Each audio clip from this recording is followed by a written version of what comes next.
सर्वविस्वन्यस्तपादपद्मायते वामहस्तालोलवेदशास्त्रायते ज्ञानसूर्यायते दत्तरूपायते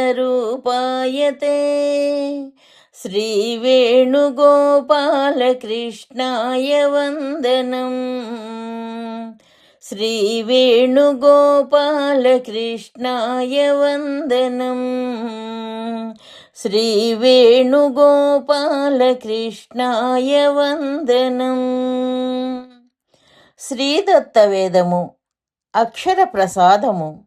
శక్తి మహాకాళి శివుని త్రొక్కినప్పుడు శక్తి గెలిచినదని వినోదించుచున్నామే తప్ప దానిలో అంతరార్థము భగవంతుడు భక్తునికి భక్తుడై భక్తుని చేతిలో కీలుబొమ్మ అయిన విషయము 10 మందికి తెలియనట్లు చేయుచున్న ఈశ్వరుని భక్త పారవశ్యతను తెలుసుకొనుటలేదు. పార్వతి, ఉమా, అపర్ణ, అర్ధనారీశ్వరి, మహాకాళి అనునవి 5 అవస్థలు. కాన శక్తి జీవుడే, ప్రకృతియే. భక్తి యోగం చేత శివుని చేరి శివతాదాత్మ్యం చెంది శివునితో సమానమై చివరకు శివుని చేతిలో ఉంచుకుని కీలుబొమ్మవలే ఆడించు స్థితికి ఎదిగినది. కాన శక్తి శివుని కన్నా గొప్పయే.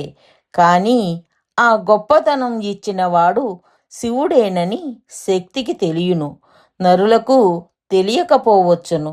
ఈ శక్తి జీవుల యందు ప్రత్యేక ప్రేమను కలిగి ఉన్నది.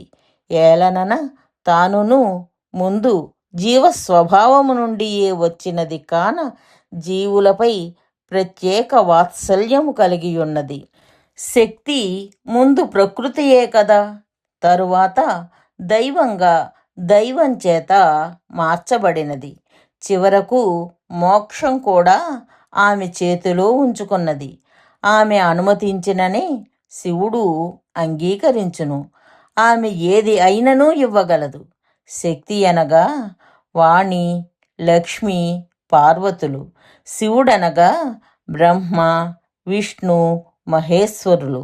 త్రిమూర్తులు ఏకమైన నాయందు 3 శక్తులు ఏకమై శ్రీశక్తిగా మారి నాయందు అభిన్నముగా లీనమైనది. అందువలననే 6 మూర్తుల రూపాన్ని నేను. నాకన్నా భిన్న శక్తి లేదు.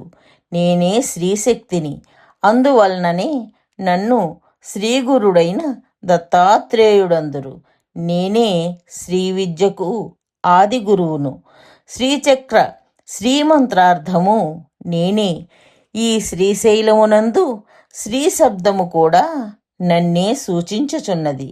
ఇది నా శైలము కాన శ్రీశైలము అని పిలువబడుచున్నది. ఇచ్చటనే శ్రీగురుడు పాతాళ గంగలో అంతర్ధానము చెందినది.